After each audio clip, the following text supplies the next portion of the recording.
అనకాపల్లి జిల్లా నర్సీపట్నం మున్సిపాలిటీ 8వ వార్డులో కూటమి అభ్యర్థి అయ్యన్న పాత్రుడు సతీమణి చింతకాయల పద్మావతి ఎన్నికల ప్రచారం నిర్వహించారు. ఆ సమయంలో పద్మావతి మాట్లాడుతూ టీడీపీ మేనిఫెస్టోలో మహిళలకు అధిక ప్రాధాన్యత కలిగించారని అన్నారు. ఉచిత బస్సు, 3 గ్యాస్ సిలిండర్లు, అమ్మ ఒడి కింద ఎంతమంది పిల్లలు ఉంటే అంతమందికి వర్తించేలా రూపకల్పన చేశారని అన్నారు. బ్రిటిష్ పాలన తలపించేలా ప్రస్తుత వైసీపీ పాలన ఉందన్నారు. రాష్ట్ర అభివృద్ధి చెందాలంటే సైకో పాలన పోవాలని, చంద్రబాబు సీఎం కావాలన్నారు. రాష్ట్రంలో ఏ ఒక్క వర్గాన్ని కూడా వదిలిపెట్టకుండా అన్ని వర్గాలను భ్రష్టు పట్టించిన జగన్ ప్రభుత్వాన్ని చిత్తుచిత్తుగా ఓడించాలని పిలుపునిచ్చారు.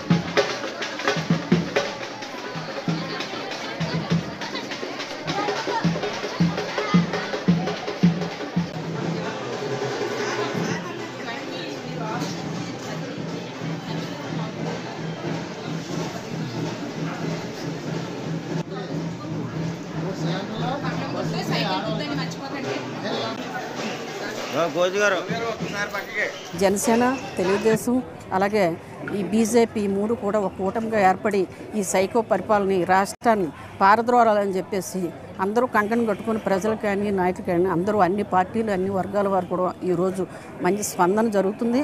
స్పందన ఇస్తున్నారు. మేము వెళ్ళి ఎక్కడికి వెళ్ళినా సరే మీకు వేస్తామమ్మా అని చెప్పి ఇంకా భయపడి భయంలోంచి బయటకు రాలేని పరిస్థితి తీసుకొచ్చారు. బ్రిటిష్ పరిపాలనలాగా ఈరోజు ఉంది. మరి అది ఎప్పుడు పోతుంది అనేదంటే రేపు మే 13తో కంప్లీట్గా పోతుందని చెప్పి నేను అనుకుంటున్నాను. మీ అందరి తరపున నేను అడిగేది ఒక్కటే మెసేజ్ ఇస్తున్నాను. ప్రతి ఒక్కరిని కూడా మన రాష్ట్ర భవిష్యత్తుని కాపాడండి, మన పిల్లల భవిష్యత్తుని కాపాడండి.